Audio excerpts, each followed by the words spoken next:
शिक्षक नियुक्ति पाई आसी बड़ घोषणा नियुक्त हेबे आउ 10,000 कनिष्ठ शिक्षक एने जहाँ भी किसी सूचना रही चलतु आई नक फटाफट संपूर्ण अपडेट टी जाना हेले ता पूर्व वीडियो को लाइक करी चैनल को सब्सक्राइब करी घंटी चिन्ह को दबे ऑल सेट करी रखी दिंतु जहाँ द्वारा जिते भी जहाँ भी किसी नुआ नुआ सूचना आसूची आमर यही चैनल माध्यम सर्वप्रथम देखा पाइबे तेज चलतु आई नक संपूर्ण अपडेट उपर नजर पकेबा।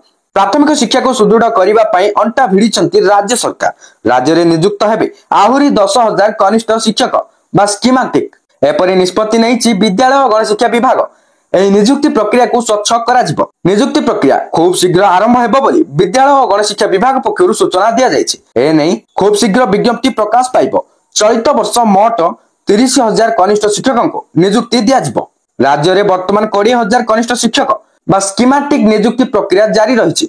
एही प्रक्रिया शेष पर आउ 10,000 कनिष्ठ शिक्षकों को नियुक्ति दिया जिवो। अर्थात चलित वर्ष मोट 30,000 कनिष्ठ शिक्षक नियुक्ति पाइबे।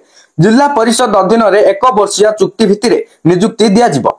शिक्षकों प्रदर्शन को आधार करी यार अवधि बढ़ा जिवो। ए संपर्कित एक विज्ञप्ति खूब शीघ्र विभाग पक्षरु जारी करा जिवो। विभाग सूचना अनुसार राज्य में प्राथमिक और उच्च प्राथमिक स्कूल रे कनिष्ठ शिक्षक पदवी खाली पड़ी।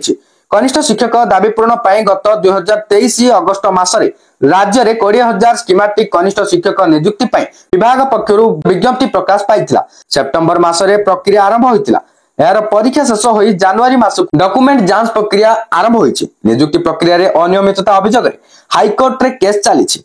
एही प्रक्रिया शेष पर विभाग पक्षरु 10,000 कनिष्ठ नियुक्ति पाई विज्ञप्ति प्रकाश पाइबो बोली विभागर जणे वरिष्ठ अधिकारी सूचना दैछन्ति। जहाँ भी किसी सूचना मिलिथिला मु आपनको डिटेल्स जणाई सारली। वर्तमान वीडियो को शेयर करी समस्तक पाखरे ए अपडेट पहुंचाई दियंतु। Thank you for watching.